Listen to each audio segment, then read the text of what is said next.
Hi Cancer! Welcome dito sa ating channel. Hi new subscribers, my name is Yan. Welcome dito at sa ating mga returning tambayers. Thank you so much sa inyong walang sawang pagtambay at pagsuporta. At yun nga mga babes, kung hindi nyo pa knows, mayroon pa po tayong other channel. Link is down below sa ating description box. So if interesado, i-click lamang yung link na yan at mariredirect na rin kayo dun sa ating other channel kung saan nag-upload din po tayo ng daily collective readings for all signs. Yes, you heard it right, no? Araw-araw yun at kahit anong zodiac sign ninyo, pwede kayo makinig at manood doon. Basta just take only what resonates with you guys. And tandaan nyo, wala tayong gender dito sa babae, lalaki, LGBT, lahat welcome. Pwede rin pong i-switch or magkapalit-palit yung mga roles. Bakit? Kasi general reading ito. And at the end of the day, lahat ay may free will. Like, pwede nyo i-claim yung mga messages if gusto ninyo at gawin itong guidance or not. And also, kung may cross-watchers dito si Cancer, welcome ka rin. At kung may Cancerian placement sa kanilang natal/birth chart, welcome din kayo. So, let's go ahead and check these messages right here for you, Cancer. Thank you so much, Archangel Michael. Kasama ang mga angel guides sa palagian ninyong presence dito sa reading ni Cancer. Can we get messages right here for them? What does Cancer needs to know? Messages for Cancer, please. What does Cancer needs to know? Mga mensahe para kay Cancer.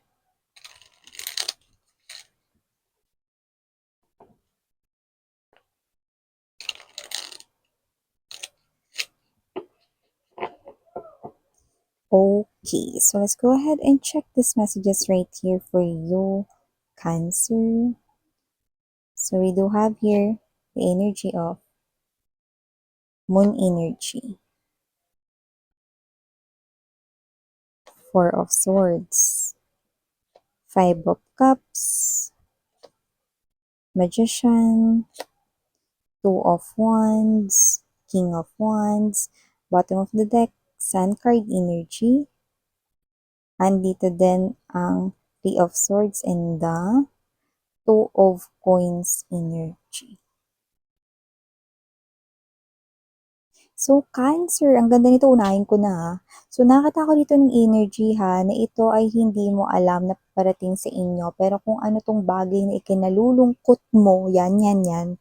Specific situation na nagpapalungkot sa inyo, doon ko nakikitang may kinalaman yung healing mo or yung wish mo natuto pa rin ni universe. At kung ano yon, kahit ano yun, basta kung ano yung nagpapalungkot sa inyo, about love life ba yan, about pera ba yan, you feel lack about something, money, relationship, love, there's something here that you need to fix pero hindi maayos, and this is something here na parang mysterious sa inyo, no? Well, dun ko nakikitang may kinalaman,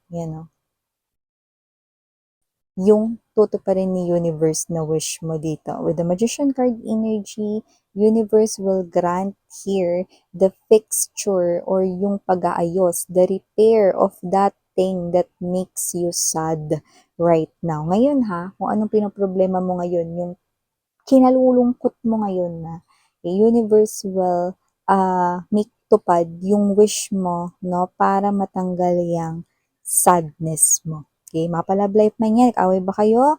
Ang pagbabate ay maihahandog dito, no? Maybe you're waiting here for someone, no, na magkagusto kayo din. Pwedeng yun, no? Or yung iba naman rito mga babes, na is pwedeng you're waiting for your love of your life na bumalik sa buhay mo. Yes, may nakita din tayong ganon, no? With this moon card energy, okay, meron din ganyan, no? Meron ditong may kinalaman sa healing mo, no? Iba pwedeng pera yan, no? Pwedeng kayo to na nahihirapan kayong makapasok dito, no? Sa kumpanya or trabahong gusto ninyo, no? Dahil pwedeng higpit, no? Or parang may mga qualifications na feeling nyo hindi kayo pasok dun, no? So, gagawan niya ng paraan ni universe. Ang nakikita ko ditong wish, basta kung anong kinakalungkot ninyo, yun yung tatanggalin, yung sadness ninyo, at papalitan yan. Okay? See, naka-align na rito, tinan mo yan. We have here the moon and the sun. Okay? Wow. So, wow, maliban dyan, no, Cancer, nakita rin tayo ng energy dito, ha, na posibleng meron na rin dito, no, na yung iba ba sa inyo singles, okay, Cancer, meron ritong energy, no, na posibleng pagdating niya, hindi mo siya agad magustuhan or hindi mo siya agad makita na, "Ay, ito na yung the one for me," or, "Baka magkagusto 'to sa'kin." Walang gano'n sa umpisa, parang platonic lang 'no. Pero meron ditong bagong darating sa life mo, bago lang, okey, like hindi mo pa siya nami-meet ever, okey. 'Pag dumating siya, hindi siya yung mala-Prince Charming na love at first sight or hindi siya yung mala-princess na parang mararamdaman ninyo na, "Ay, gusto kong pangasawa 'to." So, hindi ko nakikita yung gano'n sa umpisa, pero may mga moments kayong pagsasamahan na dun mo makikita yung mga parang hapyaw-hapyaw 'no or pasundot-sundot na mga love or magical moments 'no. At dun ko nakikita na makikita mo 'tong tao na 'to 'no, na parang, baka ito na yung the one for me, parang feeling ko nafo-fall na ako sa kanya 'no. So, parang siya yung mala-fairy tale mo rito 'no, na karakter na papasok sa life ninyo 'no, pero at first hindi mo yun malalaman agad. So, tingnan mo yung setup dito na parang itong Sleeping Beauty 'no, na parang, kayo ito na matagal kayong single 'no, at eto may dumating na rito 'no, na tao rito, okey, na magtatanggal ng sumpang 'yan. 'Yan 'no, sumpa ng pagiging single ay tatanggalin niya at kayo ay magiging ng officially in relationship. 'Yan 'no, ulitin ko lang, hindi 'yan agad-agad na boom, magiging kayo na or whatever 'no. Sa umpisa parang platonic. Platonic ibig sabihin parang wala lang 'no. Puwedeng katrabaho mo lang ganyan, kakilala mo lang ganyan, kausap mo lang ganyan, katrabaho mo lang ganyan, 'yan. Yun yung platonic mga babes. Okay? Pero siya pala ang iyong Prince Charming or Princess right here, Cancer. So, maliban dyan mga babes, meron din tayong energy rito na posibleng baka yung iba sa inyo, pero pwedeng ano to magpagkabaliktad to Ganito, unahin ko na muna. Kung kayo to, pwedeng damdamin mo kung papagalitan ka ng boss mo or kung sino man superior mo. Okay? Puwedeng ito yung energy na mainis ka or meron ka ditong energy na parang feeling mo na may personal siya, 'no? Pero may energy rin dito na puwedeng hindi rin kayo yun. Puwedeng dito mga babes 'no, baliktad naman, okay? Pero work area yung nakukuha ko rito. Puwedeng yung boss mo, puwedeng ma-misunderstood niya yung sasabihin mo or yung sinabi mo sa kanya at meron siyang energy dito na parang, "Teka, parang iba ata yung dating ng pagkakasabi ni Cancer dun, 'yan, 'no? Alam mo kasi minsan kasi iba yung intindi ng ibang tao sa gusto mong iparating, 'no? So, dito nakita ko na magkaiba yung inyo ritong language. Doesn't have to be na kasi foreigner siya or whatever, hindi gano'n. Ibig sabihin, may mga bagay na ang intindi mo is ganito, pero ang intindi niya dun ay iba. Nakuha mo? Okay. So, dito nakita ko na posibleng ma-misunderstood ka niya or whatever 'no, at nakita ko dito na posibleng ma-pissed off siya dun. Okey, andun na tayo sa energy ng, "Naku miss yun, ayoko mawalan ng trabaho, mali intindi niya. Sana magtanong na lang siya at pa-explain niya na lang sa'kin or whatever 'no." So, 'wag mag-alala, okey? Kasi kung ano man yun, bago pa kayo mag-explain dito, 'di ba mapi-piss off siya, okey? If this is your reading 'no, it will be fixed on its own. Okey, paanong gano'n? Basta kung ito ay, work related ito, kung ito ay sa trabaho, bago ka pa makapag-explain 'no, makikita na agad ng boss mo or nung superior mo 'no, yung ibig mong sabihin, ito pala yun, mali pala ako ng intindi. So, kung sino man 'tong energy na 'to, kunwari yun ay parang about sa work na pinag-uusapan ninyo, 'no? At ikaw yung pagkaka-explain mo sa kanya akala niya ganito ganyan 'no, na iba yung parang gusto mong mangyari 'no. And then kapagka siya ay nag-review and yung iba nga parang may iba pang energies na involved dito, connection siguro 'no, ng iba niyo pang kausap or katrabaho rito 'no. So, doon parang papasok na natural na lang niya ritong maiintindihan na, ito pala yung ibig sabihin ni Cancer. So, wag kang mag-alala, no need to worry daw sabi ng mga angels. Basta tuloy mo lang yung mga trabaho mo rito, yung ginagawa mo 'no. Pero yun nga, mami-misunderstood niya talaga at mami-misunderstood niya yung ibig mong sabihin, pero okey lang yun. Alam mo part na talaga ng trabaho yun, okey?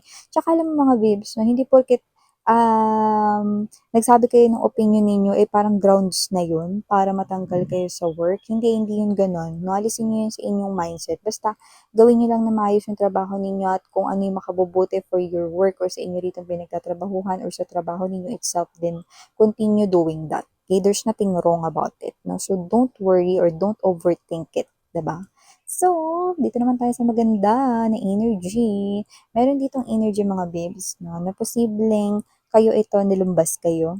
Okay? Sunny day, maaraw, literal, pwedeng summer vacation ito.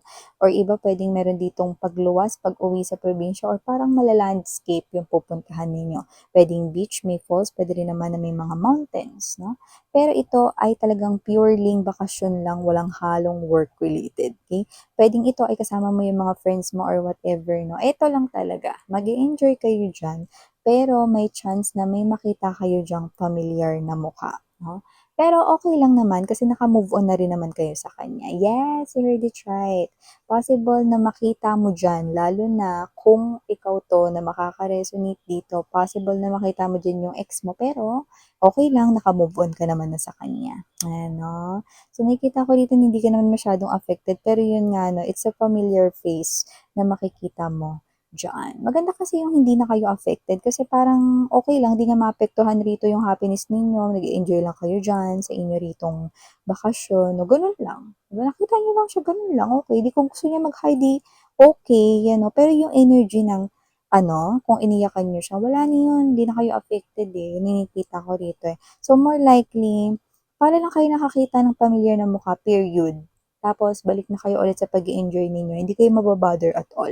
Okay?